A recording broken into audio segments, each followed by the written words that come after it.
Hello and welcome back to Mobility Matters. I'm your host, Javier Betancourt, Executive Director of the Citizens Independent Transportation Trust, or CITT. We're the quasi-independent agency of Miami-Dade County charged with overseeing your sales tax, your half-penny sales tax for transportation. So as you know, we love to have wonderful guests on the show to talk about mobility and particularly transit. And within the transit world, there's this growing concept of something called microtransit, particularly through a service that we like to call on-demand service. And here in Miami-Dade County, we're lucky to have a homegrown vendor that is a provider of this service and is really just doing amazing, innovative things, and also helping our community and our business community in particular to grow. So please join me in welcoming Jason Spiegel. So Jason is the CEO and co-founder of Freebee. And Freebee, of course, is a provider of these microtransit on-demand services here in Miami-Dade County and actually growing outside of the county to other parts of the state and even nationally. Right, Jason? Yes. Mr. Javier, good morning. Thank you for having me here today. But yes, homegrown. We're based here in Miami. Business started here in Miami. And, today we operate a fleet of, I think we just crossed the 250 mark in contracted vehicles. Started right here in Miami-Dade County, but like you just said, we're probably the largest provider now within the state of Florida. Central Florida, East Coast Florida, West Coast of Florida, down in the Florida Keys, and growing pretty rapidly right now. What a great success story, and this has been done over just a few years. I mean, really, tell us the story of how this company began. You're, of course, a proud University of Miami grad. Absolutely. Go Canes. Go Canes. We're all very excited about Playoffs. that. So you went to the University of Miami. You're not a Miami guy, right? You're Philly. I'm a Philly guy. Philly born, but have made Miami your home. Yes. So tell us about that, those early stages and the evolution of Freebee. Yeah, I mean, it sounds like it's only been a few years, but we're a little over 13 years into it 13. now. So, lucky number 13. Yeah, lucky number. That's actually my lucky number. But yeah, we launched back in 2012. Yeah. And the story of Freebee, it's a very interesting story. It was never meant, as we launched the business, to be a public transit service. Back in 2012, this was pre-on-demand apps. This was, there was no such thing as on-demand transportation. And we saw an opportunity to basically create this marketing company where we could, have Pepsi's, Coca-Cola's, big brands, basically wrap our vehicles in their graphics, provide this experiential element to the service, and then kind of in return, provide this free transportation service. And again, in the beginning, it was a novelty service, right? There was no way to call it. We started on Miami Beach, kind of the party town where, where folks were kind of just hopping around. And basically, that's how we started to grow the business. So we started there with 6 vehicles. We grew that fleet up to 20 vehicles, also expanded into the Brickell downtown market. And I think it was 2015, 2016 when Uber really started to kind of come into this market here. And, at first, the county, the taxis, everybody was like, what is this? You can't do this. Get out of here. And, obviously they've grown into a great product today. But as they were launching here within kind of the Miami area, we saw the opportunity of creating a technology that's very similar where now people can call our service on demand rather than, again, just seeing it on the street, being able to flag it down, hop on in there. And we invested a good amount of money. We built the Ride Freebee mobile app. And again, at the time, it was still never meant to be public transportation. Mm-hmm. It was, hey, we can develop additional revenue streams through the app. We can provide added value to our advertisers through the app here. And then, again, we built the app. We launched that in 2016, end of 2016. And as we launched that app, now, there was an actual way to call the service to pick you up where you're at and drive you door to door to where you want to go within these geo-fenced areas there. Just what we mean by on demand, right? Very much like an Uber or Lyft. Correct. Or very any other flexible, very, again, I think everybody understands how Uber and Lyft works today. And our service works very similar in terms of a technology aspect. But with that, we actually had the village of Key Biscayne reach out to us. And, their thought process was, listen, we have traffic, we have congestion on our island, we have very limited parking. We don't really want our residents to have to take out their vehicles to move around the island. Can you provide the service here?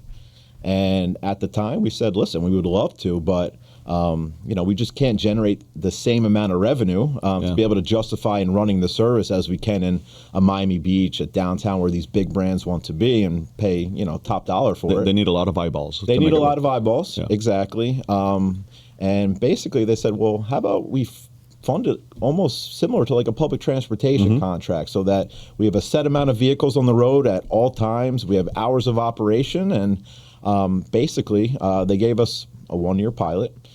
Couple months in, it was very successful when it came to the ridership, customer feedback. That service started with 2 vehicles, and very proud to say that today that program is still ongoing.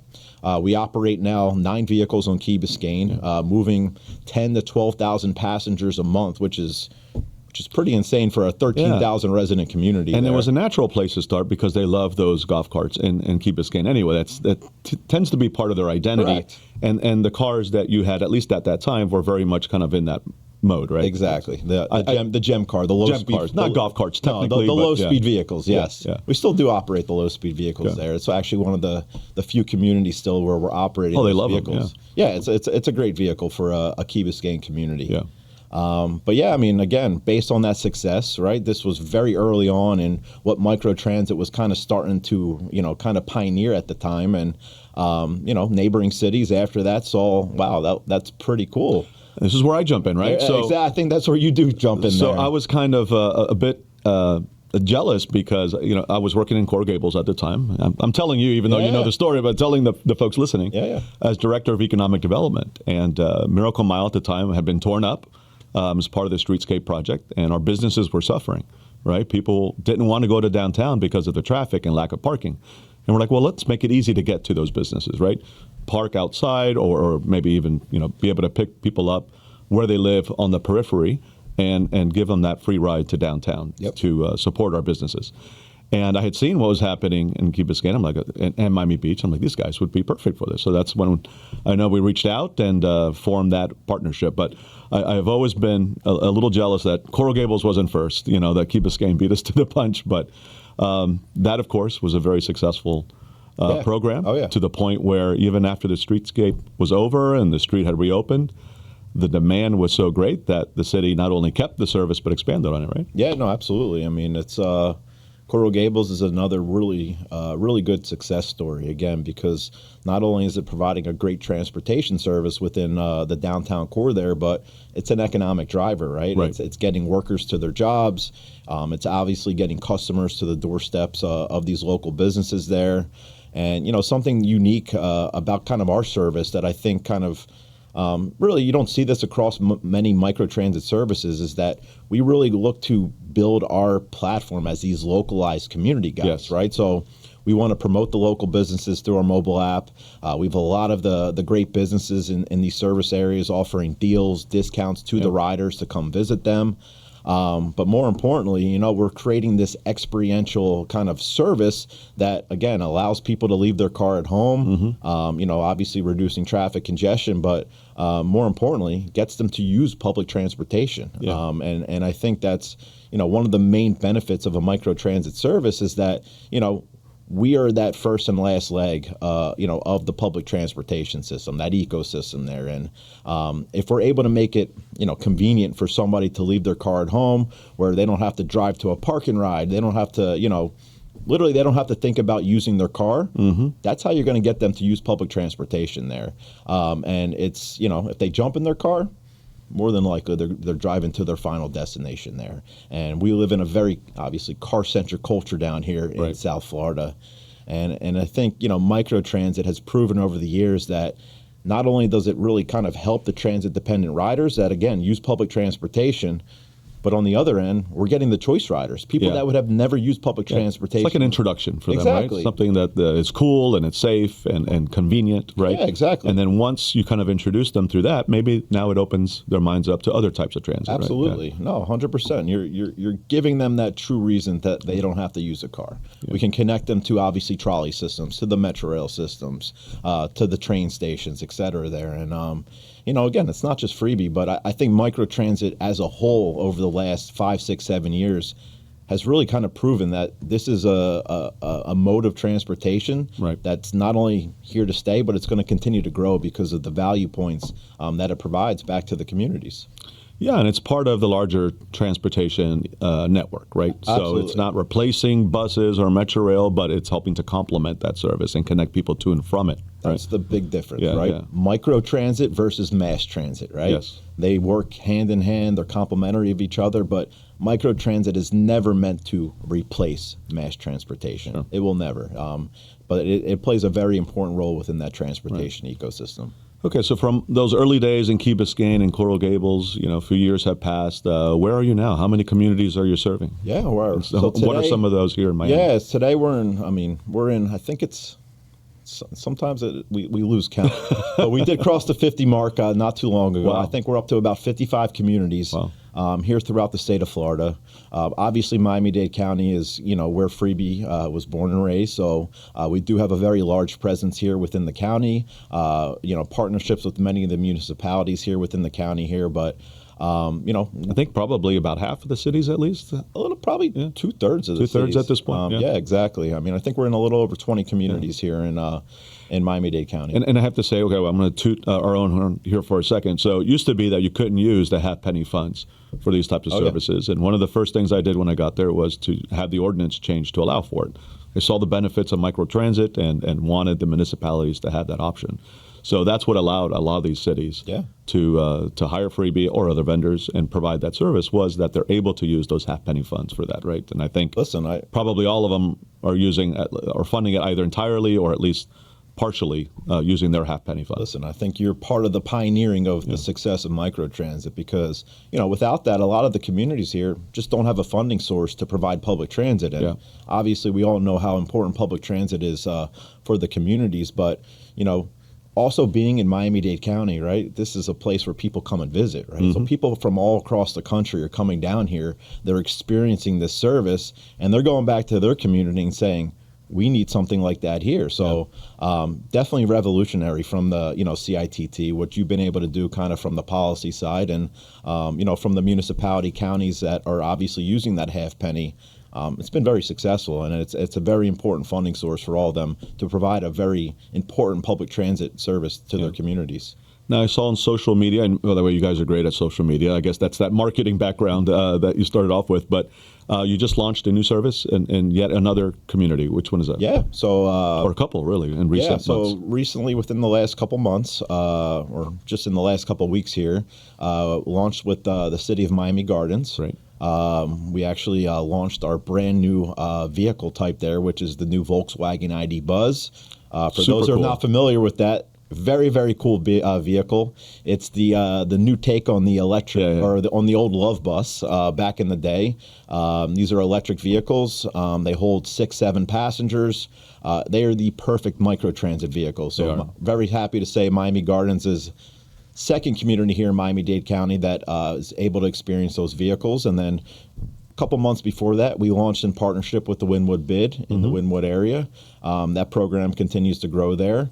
And then also, again, a lot of our current cities are just, continuing to expand their service because there is a real demand for people wanting to use public transportation in their community. So City of Aventura just expanded their fleet.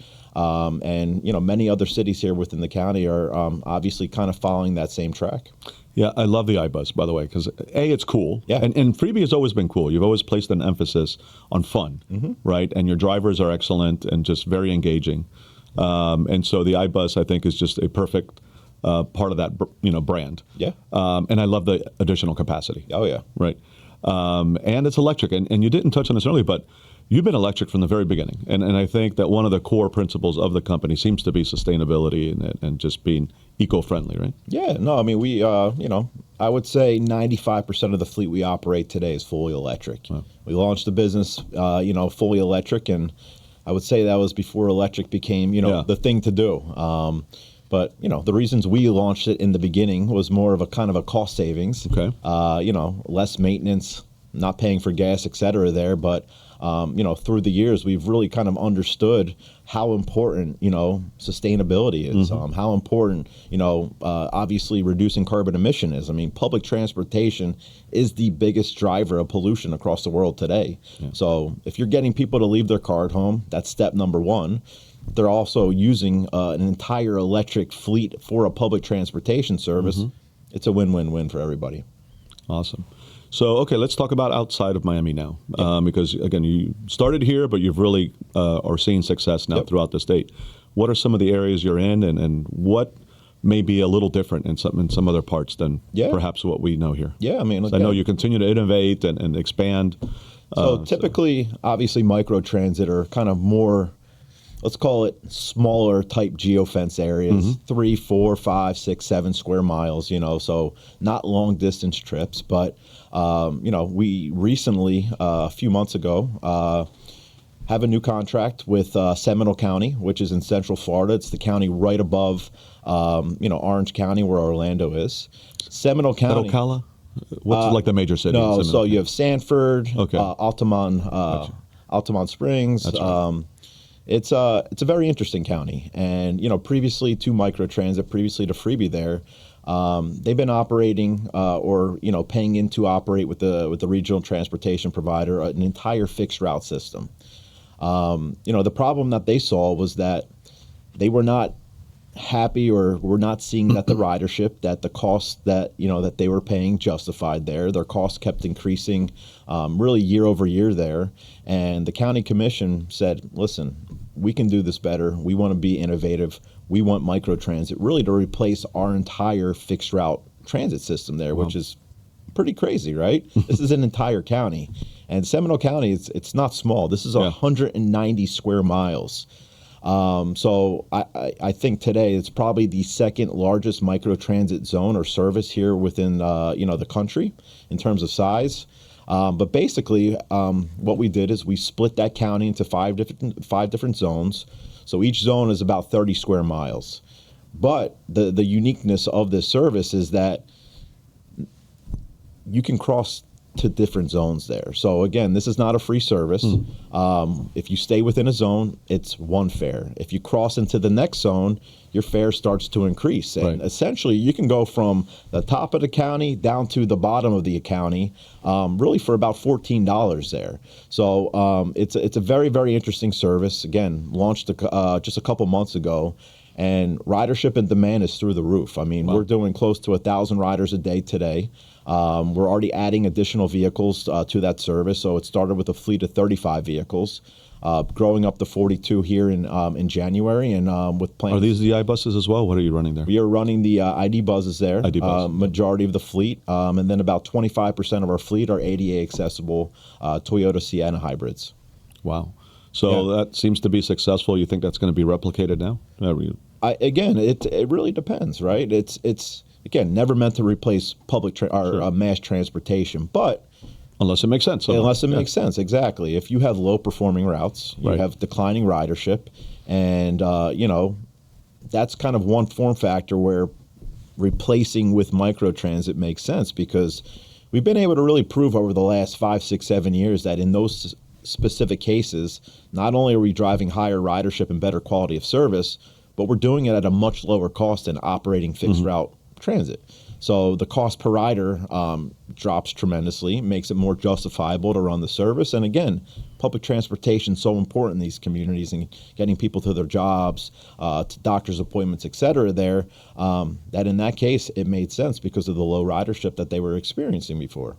But again, if it was high ridership, there's no way microtransit would be able to replace that type of service. So really depends on the community. So one of the other things I appreciate about Freebee, and particularly as a local business, is your employee model, right? Which I also think may be a little different than some other the private providers. Tell us about that, because you're not just contracting drivers, right? I mean, you really take care to hire the right people, train them well, treat them well. Yeah, no, listen, they're the face, right? Yeah. When you walk into any transit system, transit bus, they're the first person that greets you. So we look at that, and again, our drivers are really kind of the heartbeat of our entire service there. And not only do we hire them, but we train them to become really community ambassadors back to these cities. And it's important. It's a very important thing because our drivers, again, go through rigorous background checks, drug testing, random drug testing throughout the entire year there. They go through specific trainings that, again, as an independent contractor, you're really not able to mandate, and it's it's just because of the laws out there of employee and independent contractor. So our employees doing a tremendous job of creating this great experience for the rider, and if you're creating a great experience, you're going to get that rider to come back, obviously day over day, week over week. And if you're creating a bad experience, that rider's never going to come back there. So again, it's very, very important that our drivers are going above and beyond for our passengers and really just, again, becoming almost like their best friend because they're the familiar face of the community there. And again, like you said, it's been a really big part of our success in how we provide our services really, here across the state today. And great for Miami, right? Because, our people are finding good quality, well-paying jobs with benefits. Yep. And so it just kind of, we get to capture those benefits here locally, which is fantastic. Absolutely. It's very important. Yeah. So what's next for Freebee? What's kind of on the horizon that may be new, exciting, innovative? I mean, I think, again, the evolution of where microtransit is today, we're kind of in the fastest growing period of our entire company history today. And that's just because, again, the municipalities, counties, transit agencies are seeing big value in obviously implementing microtransit service. So growing obviously throughout the state of Florida today. We're growing within the state of North Carolina. But, we're working on some very, very cool projects on the autonomous side with some partners. Again, we're not developing the technology, but we are, kind of staying at the forefront of, really kind of where public transportation's going and where it will be. Now, what that timeline looks like, I think that's still debatable. You will see obviously the robo-taxis kind of on the direct-to-commuter side probably much sooner than you will see autonomous vehicles in public transit, microtransit, just because of the unit economics and the cost to provide the service today. But we're working on some very special things behind the scenes right now, and some pilots that you might see here over the next 12 months coming out here in the state of Florida. Yeah, no, and so technology is obviously a big part of what you do and what makes this successful, right? And so, absolutely. In addition to the app and the potential for autonomous vehicles, one thing you do really well as well, so I want to give you a shout out on this, is data. Yep. Right, and so you spoke to customer experience and customer expectations, and the reason you have such a great handle on that is because of the data you're able to collect through the app. Yeah. I was really impressed in Coral Gables. When we would meet on a regular basis and you'd bring all this information, you knew exactly where people were being picked up, exactly where they were going, what the hot spots were, how they felt about the experience. I mean, that was probably the most impressive part for me because you don't get that level of quality, detailed data on a regular transit system genergenerally. Someone has to call with a complaint, right? No, 100%. So. And if you like the data back then, which was 2017, 2018, you should see what we're producing today. And again, I think data obviously drives decision making. Without data, you're flying blind out there. And not only is it meant for decision making, but it's also meant for transparency, right? We provide every single one of our clients basically live data dashboards, right? You're looking at the vehicles in real time. You're seeing real time stats for the day. And then you have the ability to pull all your historical data for any time period, any day, month, year, and really, again, extrapolate it through our data dashboards that we provide all of our clients there. So again, the transparency is key, but also, again, it's really meant for decision making.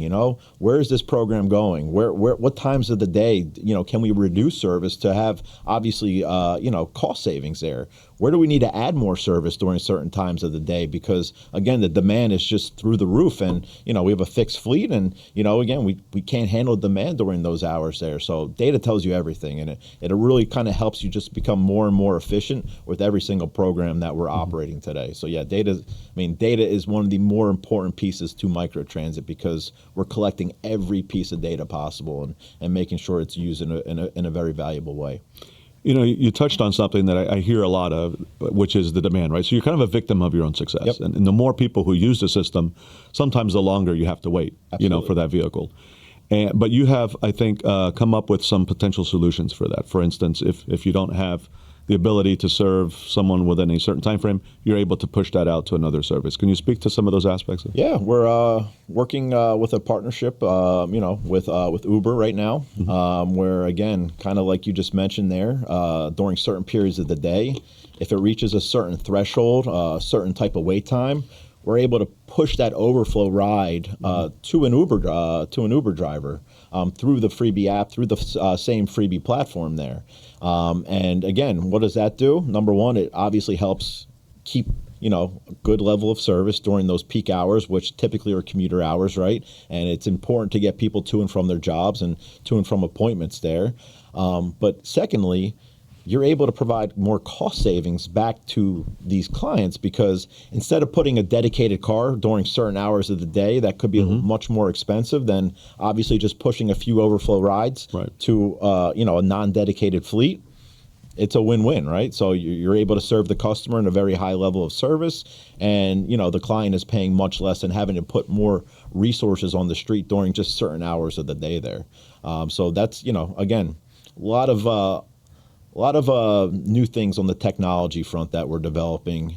I mean, we just launched in Seminole County, kind of a wait time planner where you can actually plan for the future to know historically during what hours of the day what the wait time is. If you're going from one zone to another, if you're going from here to there, you can now plan, okay, during these hours, yes, it's very, very high demand, but I need to request my ride 20 minutes in advance, 30 minutes in advance. Oh, and during these hours, I'll get picked up in 5-10 minutes. So again, it's trying to provide as much visibility and transparency to the customer as well, so that they can obviously have and plan around to get to where they need to go. That's great. I wasn't aware of that. And it reminds me, whenever I go to a restaurant, I'll look at the Google busy times to see, okay, when is when is there less of a wait? Exactly, and that's what I hit. Yeah. Same thing at Disney World, right? Yeah. You see how long it is to get onto a ride there, but just allows you to plan, especially if you have an appointment tomorrow. Okay, what time do I need to request my ride?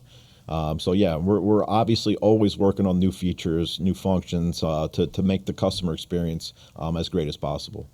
All right, so enough about Freebee for a second. Let's talk about Jason. Okay. Jason has some interesting updates on his life. What's going on with you, Jace? I'm going to say congratulations. You might see it in just my tiredness, but no, I just a couple of weeks ago had a second baby, second boy. His name's Cooper.